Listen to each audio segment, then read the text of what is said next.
দলের পূর্ণাঙ্গ দায়িত্ব নেওয়ার অল্প দিনের মাথায় প্রথম নির্বাচনে বাজিমাত করলেন বিএনপি চেয়ারম্যান তারেক রহমান।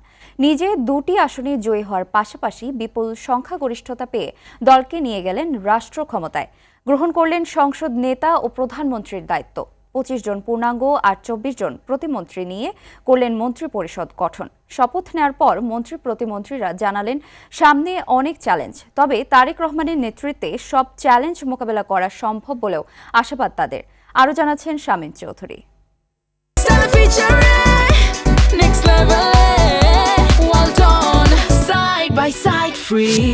শপথ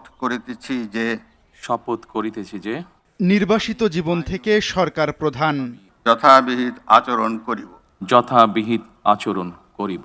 দীর্ঘ এ চলার পথ ছিল না পুষ্পাবৃত, ছিল কণ্টকাকীর্ণ। রিমান্ড, কারাগার, অবর্ণনীয় নির্যাতন, অতঃপর মিথ্যা মামলার বোঝা নিয়েই নির্বাসন, সেখান থেকেই দল পরিচালনা।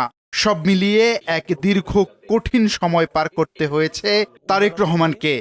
মানুষের মনকে জয় করুন। শত বাধার প্রাচীর আর জল্পনা পেরিয়ে নির্বাসিত জীবন থেকে রাজসিক প্রত্যাবর্তন গত বছরের 25 ডিসেম্বর। লাখো মানুষের মিছিল ছুঁয়ে বিমানবন্দর থেকে বসুন্ধরার অভ্যর্থনা মঞ্চে উঠেই দিলেন শান্তির বারতা। ছিল না প্রতিহিংসা, প্রতিশোধ পরায়ণতা। যে কোনো উস্কানির মুখে আমাদেরকে ধীর শান্ত থাকতে হবে। আমরা দেশের শান্তি চাই, আমরা দেশের শান্তি চাই, আমরা দেশের শান্তি চাই। বিদেশের মাটিতে বসে দেশ গঠনে ভেবে রাখা সুদূর প্রসারী পরিকল্পনার কথা জানান দিলেন ঐতিহাসিক সেই ভাষণে। আপনাদের সামনে আমি বলতে চাই, I have a plan for the people of my country, for my country. আজ এই পরিকল্পনা দেশের মানুষের স্বার্থে, দেশের উন্নয়নের জন্য, দেশের মানুষের ভাগ্যের পরিবর্তনের জন্য। দেশে ফেরার কয়েকদিনের মাথায় পিতা হত্যার শোক, কারাবাস, দীর্ঘ নির্বাসনের সঙ্গে যুক্ত হল মায়ের মৃত্যুর কষ্ট। সেই কষ্ট নিয়েই নেমে পড়লেন ত্রয়োদশ জাতীয় সংসদ নির্বাচনের প্রচারণায়।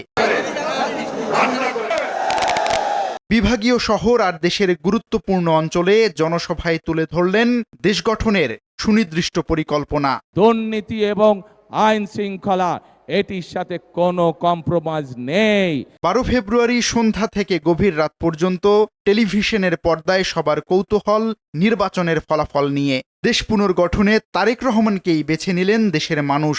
209 আসনে বিজয় তুলে দিলেন তার হাতে।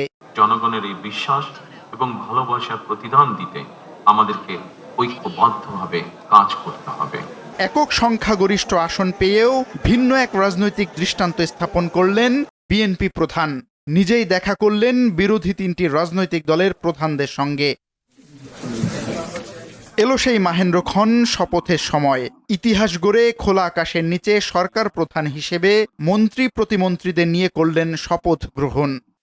অনুরাগ বা বিরাগের বশবর্তী না হইয়া সকলের প্রতি আইন অনুযায়ী যথাবিহিত আচরণ করিব। এই সময়ে বাংলাদেশ পুনর্গঠন সবচেয়ে বড় চ্যালেঞ্জ।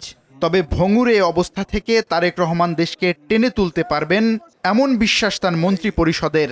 সরকার চালানোটা একটা চ্যালেঞ্জ, এবং দেশের যে অবস্থা ফ্যাসিস্ট সরকার করে দিয়ে গেছে, এখানে প্রতিটি বিষয়ে এখন চ্যালেঞ্জ হবে।